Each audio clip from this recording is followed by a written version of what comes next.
Hello, I'm Rob Doherty and this is the FSTVS podcast, Executive Edition, supported by Liberary Consulting and hosted by Julian Scott, Animation Consultant for Film London. In this series we'll be chatting to the big hitters in the animation industry and discovering a little bit more about what they do, how they got there, their thoughts on the animation industry, and, I hope, get to meet the person behind that executive title. Julian's guest on the podcast this time is the incomparable Marion Edwards. Voted the classiest person in kids television every year at my own annual FSTVS Awards, Marion is one of the greats. I may be biased, having been friends with Marion for many years, but after listening to this episode and hearing about her journey through kids television via places like Telemagination, Dreamworks, Hit, Mattel, and Gutsy, to name a few, I challenge anyone not to want to be her friend.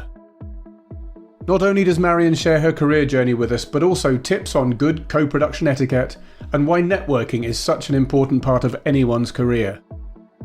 This is a lovely episode with a wonderful human. Please enjoy. Hello, and I'm here with Marion Edwards. Marion, thank you so much for taking the time to talk to me today.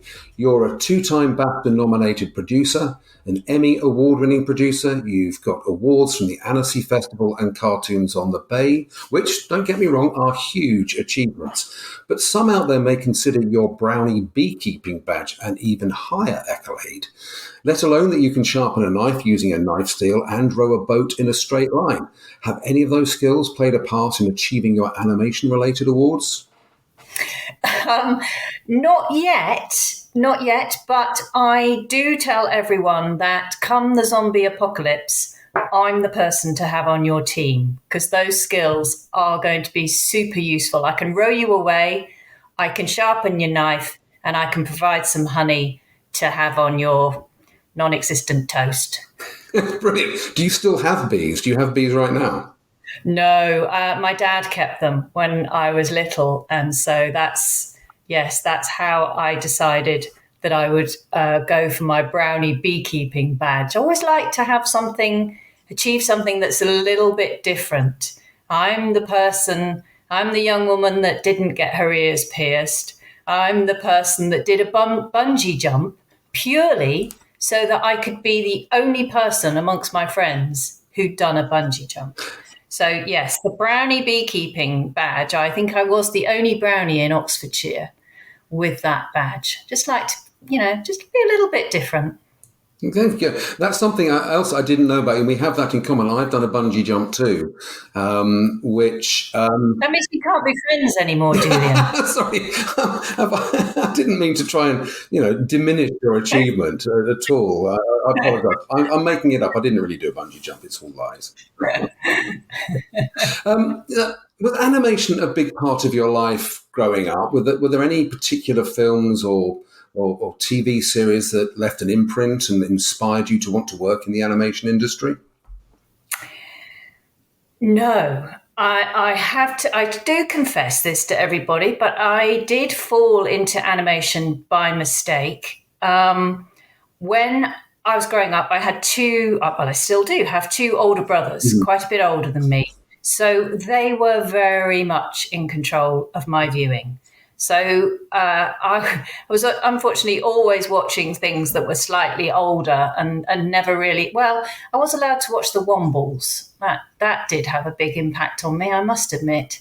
But in terms of shaping my career, I quite early on in my teens, I began to realize that I would like a career in television. I thought that I might like to read the news. And then I realized that actually they're very, very experienced journalists, and that would require quite a lot of hard work. The one thing that I hung on to was that I would like to work in TV.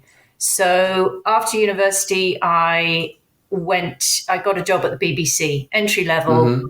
It was called, I was a secretary. It would be called an assistant now.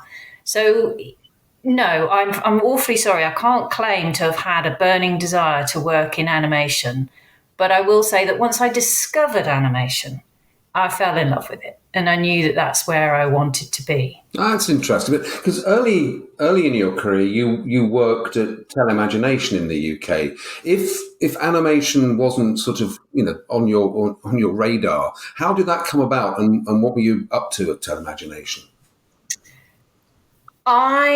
So after the BBC, I did some production secretary jobs in live action, but I still quite hadn't found my thing.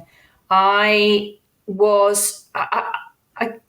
fell into a job working for a small animation company, and that sort of launched me in animation.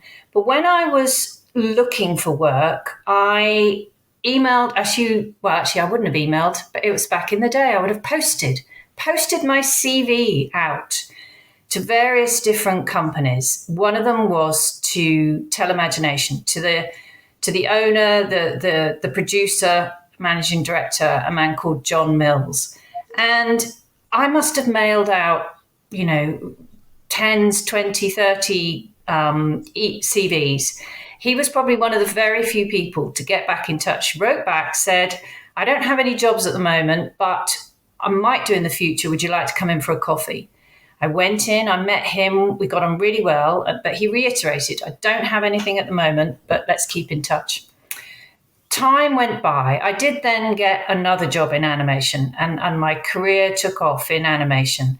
I attended a couple of industry events, and I would see John Mills at these events. And I was painfully shy. And I would think to myself, I probably should go and say hello to him. I should remind him who I am. But, he won't remember. But I forced myself to go up to him and say, hello, I don't know if you remember me. And he said he did. And he was really charming. And yes, and how are you? And where are you working now? And please, you will keep in touch with me. You will keep in touch. And I think it's really interesting because it really taught me a lesson that the fact that he invited me in for a coffee, even though he didn't have a job, he'd invited me in for a coffee. And I think that's a good way of getting to know people in the industry. So I do that now. Whenever I can, I'll have a coffee with someone who's contacted me saying, let's have a chat. Maybe I can help you. But I like the fact that he did remember me. He encouraged me to go and speak to him. And that, I think it was 5 years later that actually in our chatting and me going up to him, that he then did have a job and I was looking to move. So it's just a good example of that sort of quiet networking, saying hello to somebody, keeping in touch. I used to drop him a line and say, I'm doing this now. And it pays off. It pays off. Just keeping in touch with people. No, I totally agree with you. And I think, and it's, as you said, you were shy and it must have taken a huge amount of courage to go up to him at that event. Adrian Wooden, who's the chief executive of Film London, when he does talks to sort of new entrants into the industry, he always finishes up by saying, I'm going to give you 3 key pieces of advice if you want to get on in this business. That's networking, and networking. And I think never a truer word was spoken. I think, Festivus obviously has its social events in London. There's one in Sheffield at CMC. They did one at Annecy. And I think that ability to, sort of drum up the courage in yourself to go and talk to people. And I've found it a couple of times at the London events where people have just come up to me and said, hi, who are you? Why are you here? What do you do? I think it's a really, really important part of, moving your career forward. So from Telemagination, I don't know if there was a leap, but you went on to work with major studios. You worked for Dreamworks, you worked for Mattel Hit, and you've also run smaller, more independent studios. Was that, going for someone like Dreamworks and Mattel, was that part of your career plan? I like the fact that you think I had a career plan. No, I did very much want to go and work at HIT. It was somewhere that I admired the content there, and I'd always sort of held that up as somewhere that I would like to go and work at. But career plan, no.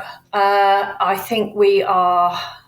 My career plan was to become a producer. I achieved that, but then very quickly found myself moving into, or being moved into, the role of a studio head, executive producer. What I realized that I loved was recruiting people, putting teams together, which was what pushed me kind of up to the next stage. So, no, there was no plan, Julian, I'm afraid. It just all kind of happened, and the working at the bigger companies, Dreamworks, Mattel, HIT, was brilliant experience in how those big studios work, where it's not just you in an animation studio, you're with publishing colleagues, licensing, TV sales. So it was a fantastic way of learning the wider aspects of the industry.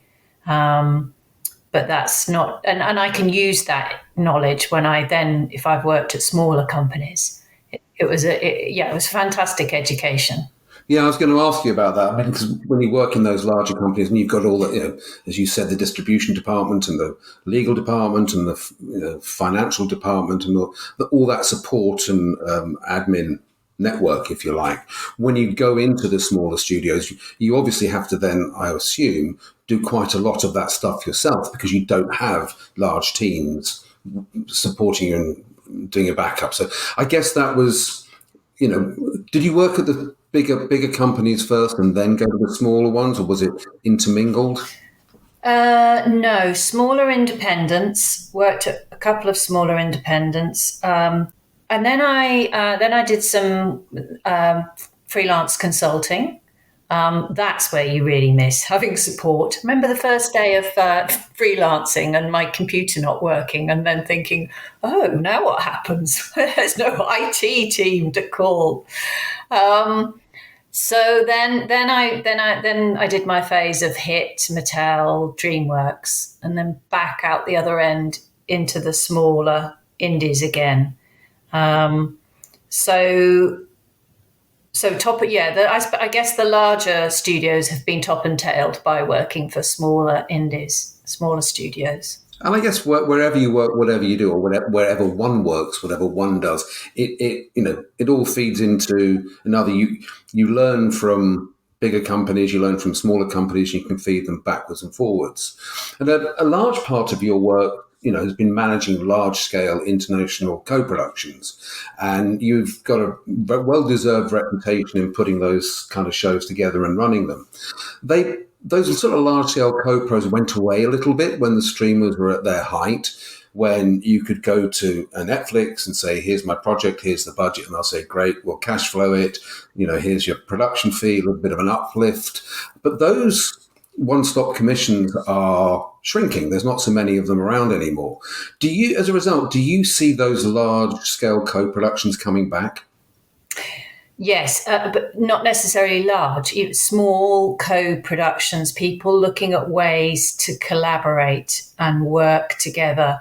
When I first started out in animation, the first TV series that I worked on was fully funded by one broadcaster, but it was 2D animation. And back in those days, certainly in terms of TV, not a lot of the animation work was done here in the UK. So when I started off, we sent all of our animation overseas to the Far East.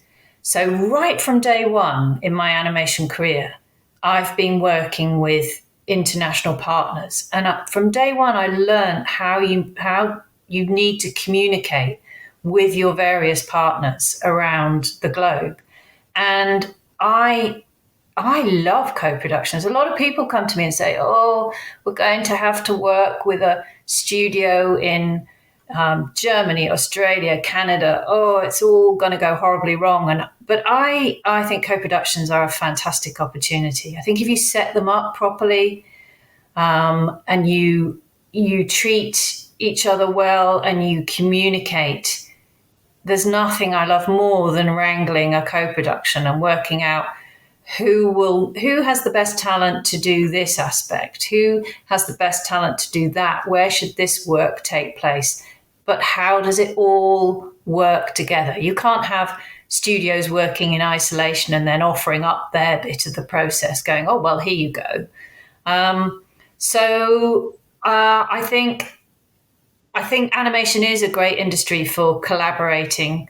We've always done it from day one. You know, I've been in the industry over 30 years and I've always worked in co-productions.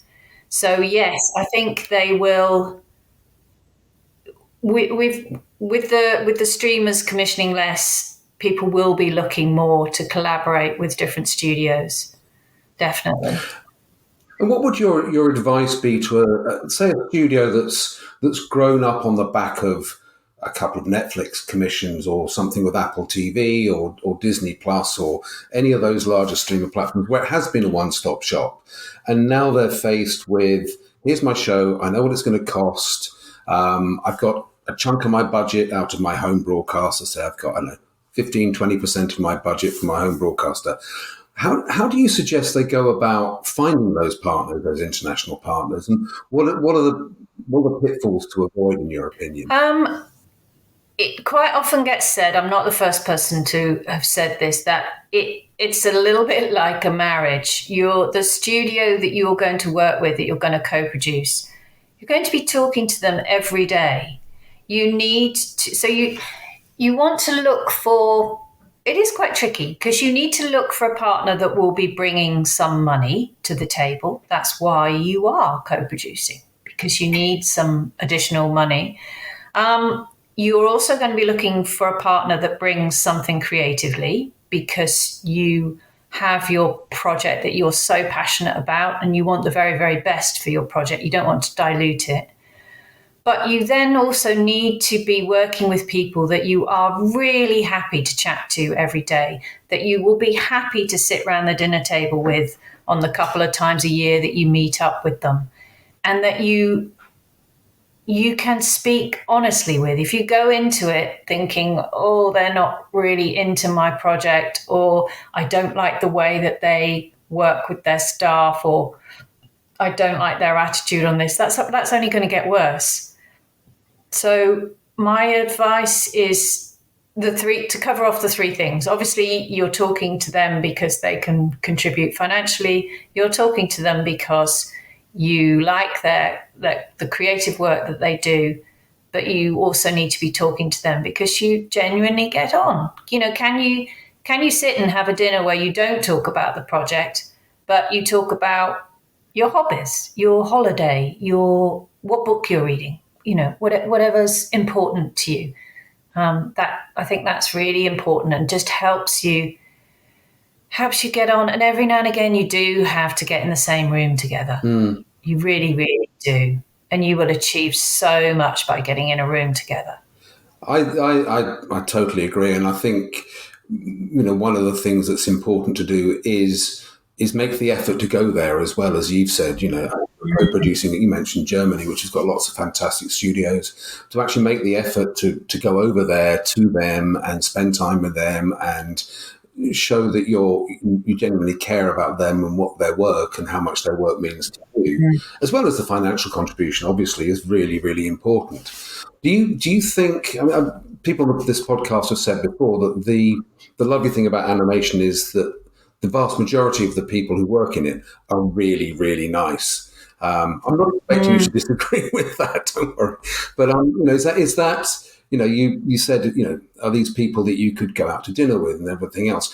Are these relationships with studios that you work with, do they, a bit like when you're talking about John Mills at Telemagination, are they relationships that maybe grow over a period of time and then you find something to work on? Yes, I think that happens on quite a lot of occasions, that you meet studios at festivals or conferences, and you think these are like-minded people, and then you look for a project to work together on.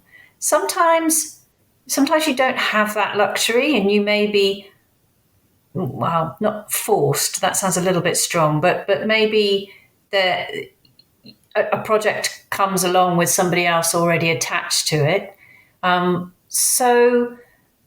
But you're right. This is an incredibly friendly industry. So I think I just go back to, again, it's just about taking a little bit of time to chat to them and find some common areas.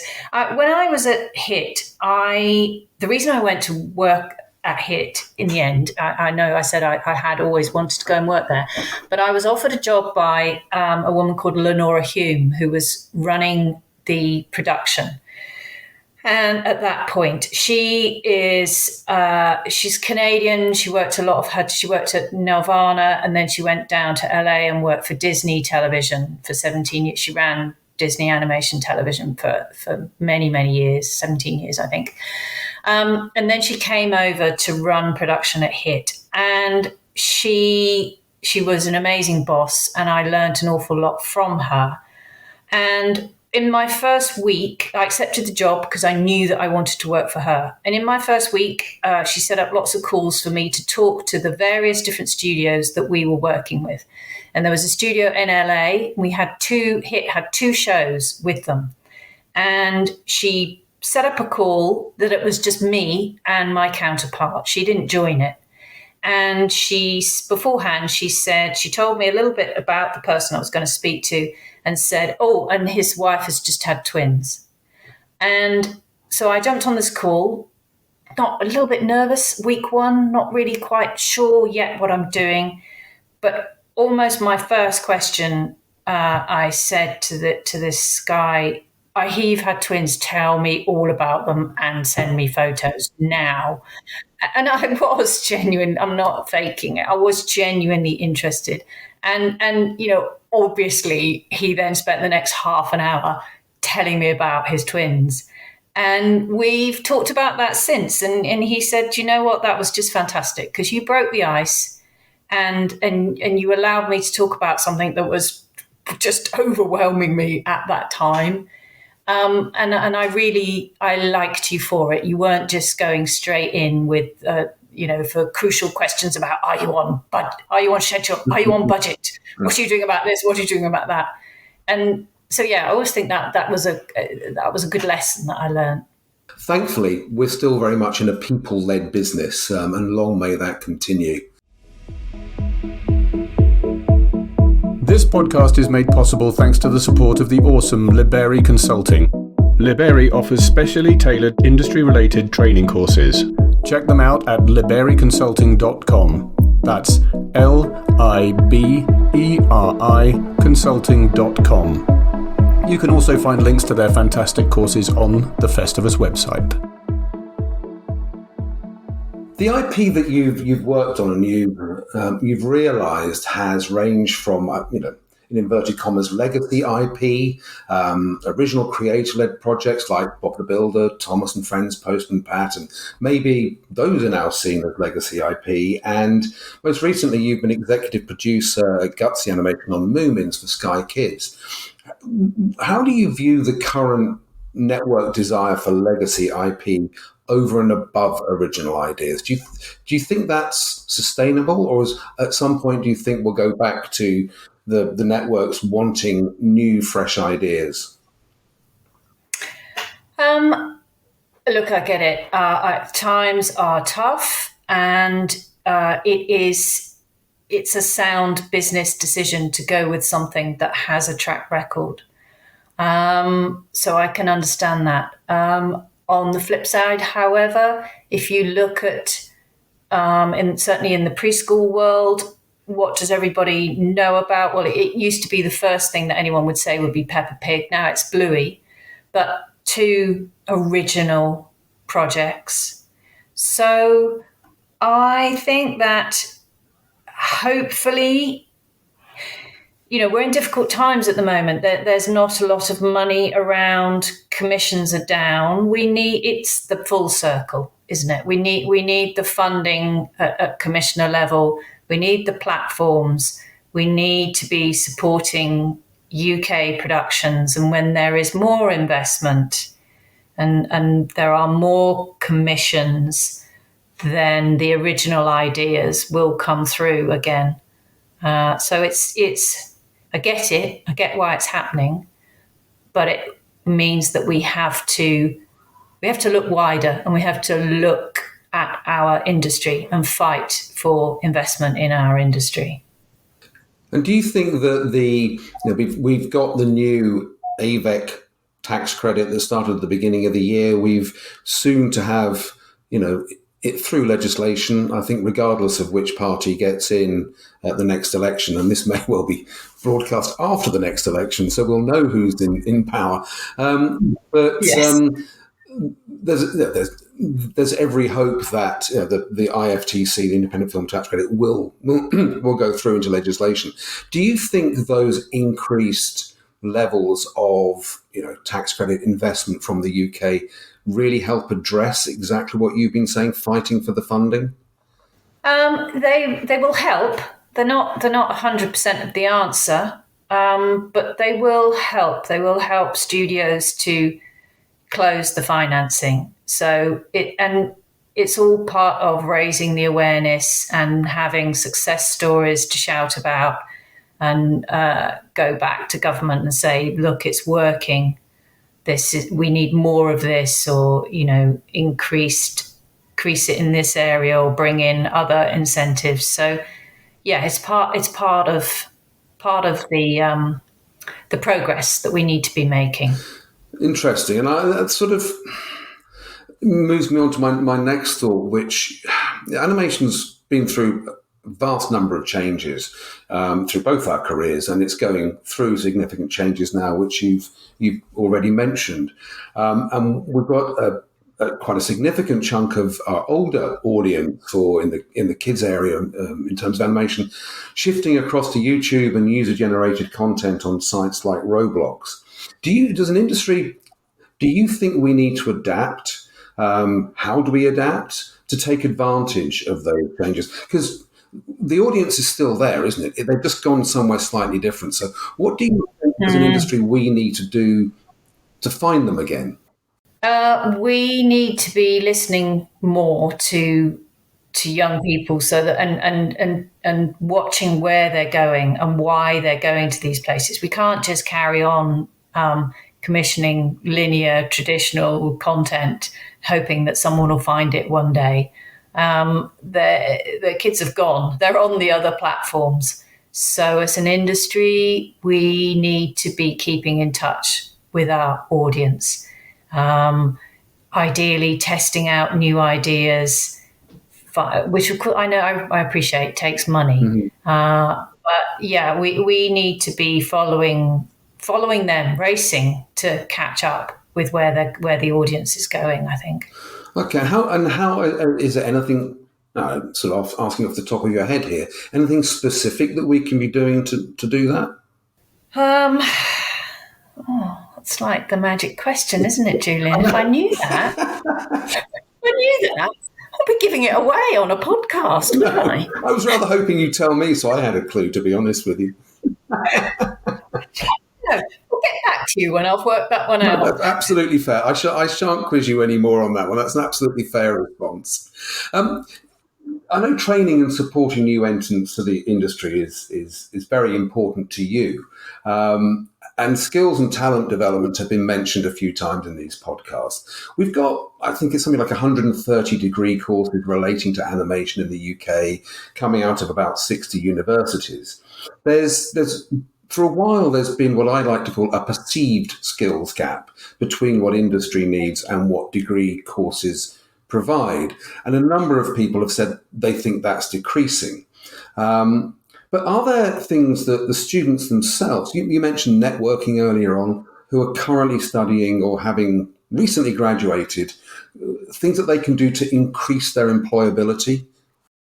Yes, I think you're right in that gap is decreasing. I think that the degree courses have realised that they need to concentrate more on enlightening their students about entry level jobs. And I don't think there are a lot of students now who go off to do an animation degree that think that they're going to walk into a job as a director. I think that myth has gone. I think everyone's aware that you've got to start at the bottom and work your way up. So, which is a great thing. So there's more that can be done, but yes, I think the universities have addressed that.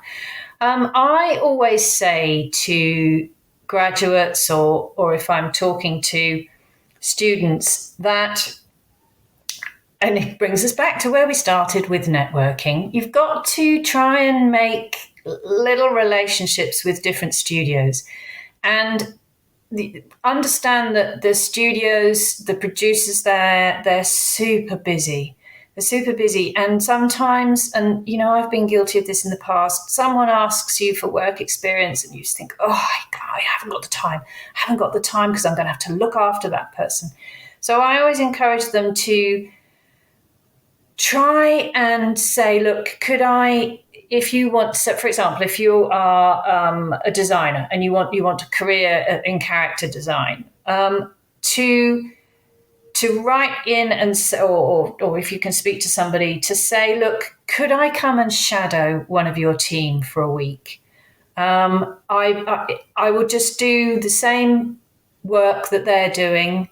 I would just attempt to do the work. And then if somebody had an hour at the end of the week to review my work, that would be fantastic. But I would love to learn how, what your character designer is working on, what they're doing. And this can be done online. Ideally, it would be lovely to be shadowing someone in a studio, but you could be shadowing someone. And I've made this happen. I know it can happen. You can shadow online. And so I always say to graduates, try and present yourself as low maintenance, and say, I would love to just sit in a corner and listen to your editor. I would love to, or just be online while your editor is working. I would love to sit in some animation reviews with your animation director if I can just have a link to join the calls.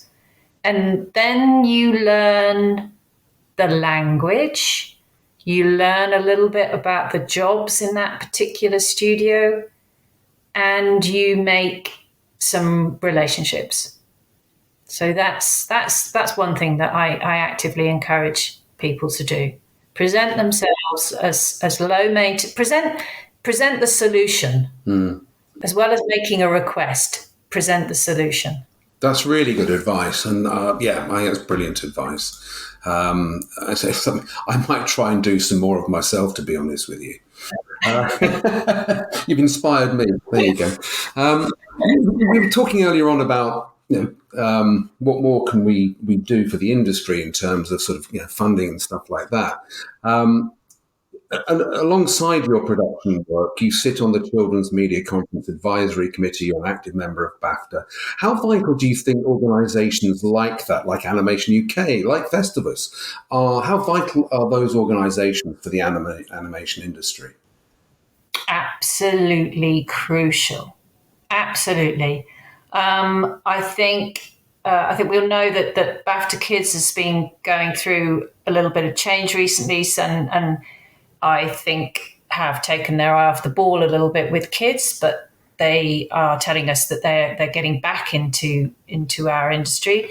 But the CMC Children's Media Conference has been absolutely crucial in keeping us together as an industry, and that's pulling us together as individuals, as small companies, big companies, commissioners, and even through the pandemic, the conference still ran, and it's bringing together people to talk, to voice concerns, so that we can go off and investigate. Is this an area that we need to look at? Is there a funding gap here? Is there a skills gap there?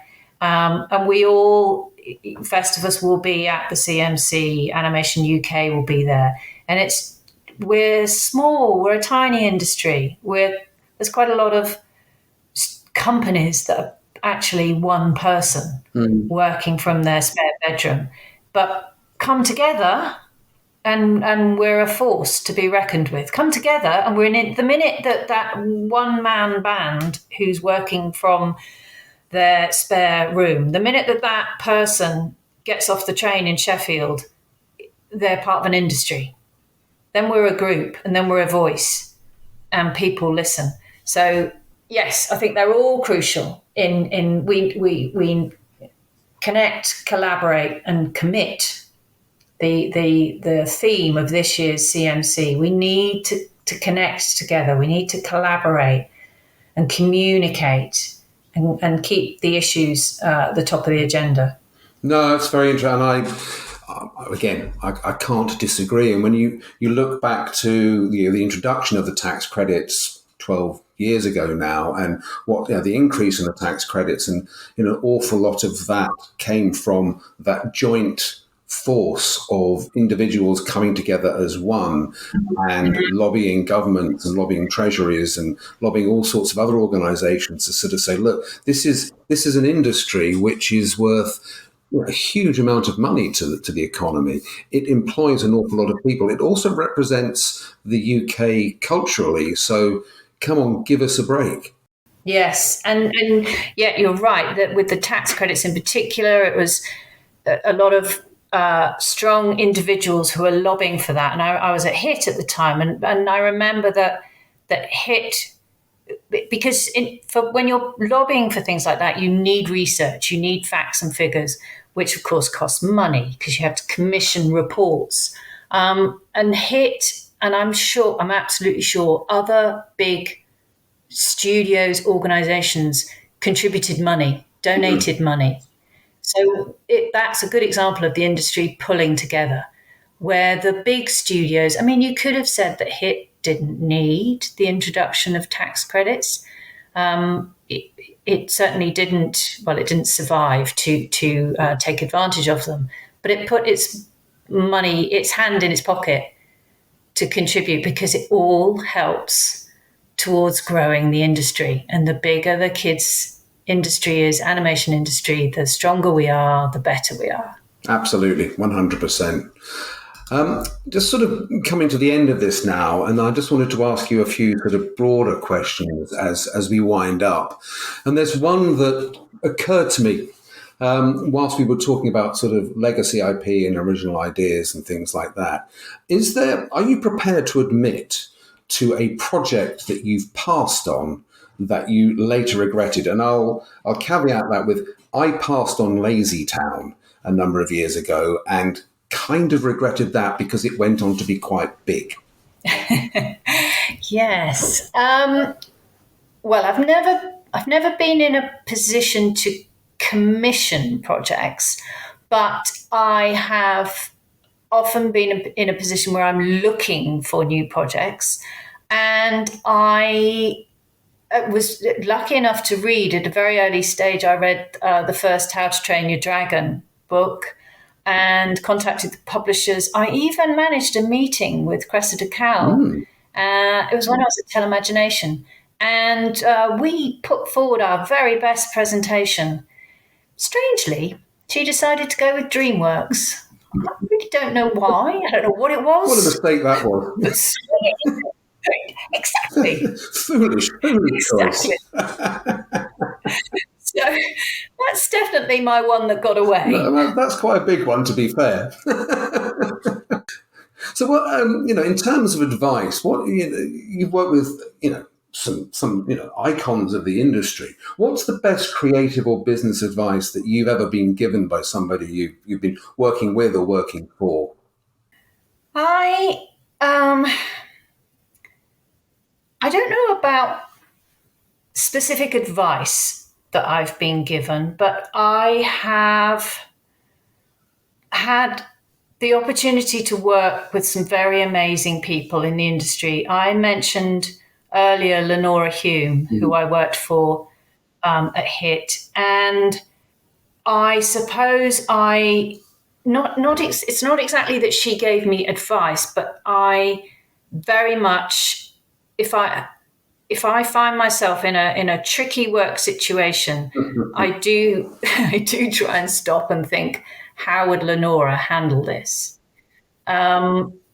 So I suppose it's not quite answering your question, but it's more about choosing somebody who I admire and I really respect, and I just try and think, what would she have done? What would she do in this situation? And I hope then that improves my actions going forward. I think that's actually an even better answer to that question, because it's not just like, one specific piece of advice. I suppose it's a way of dealing with things. It's a way of running a business or running a studio or being head of production, and thinking, wow, what would I do in that situation? What would she have done in that situation? Yeah, that's quite interesting. And in terms of, looking back to when you started, is there any advice that now you would wish you could have given yourself when you started, if that makes any sense? And would you now encourage someone new to enter the industry right this second? Answering that first, I would absolutely encourage people into the industry, even now when we say that we are struggling. No, totally. It's a fantastic industry. As we have been saying, it's friendly. It's great. It's been amazing fun. I've had so many fantastic opportunities through the animation industry. Travel, meeting fantastic people, working on incredibly creative projects. So yes, absolutely, I would encourage people to join the animation industry. Advice to my younger self, I think I would caution myself that problems rarely go away. They quite often, in fact, just get bigger.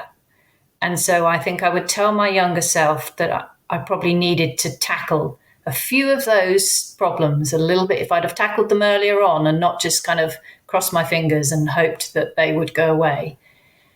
Solve things straight away as soon as they are a little wrinkle. Iron out the little wrinkles, and then they don't become bigger problems. Brilliant. Marion, thank you so much for spending time with me today chatting. I really, really appreciate it. Very inspiring, very encouraging, and thank you very much. Absolute pleasure. It's being invited to speak on the FSTVS podcast is, let's face it, it's the animation equivalent to Desert Island Discs. So I feel like I've made it in my career now. There you go. I told you that was a good one. Isn't she lovely? Oh my gosh, I'm so lucky to call her a friend. A huge thank you to Marion for doing that, and for Julian for hosting, and for Janet for organising, and to Odie for editing. You've all been amazing. See you next time. As always, a massive thanks to Julian Scott for hosting.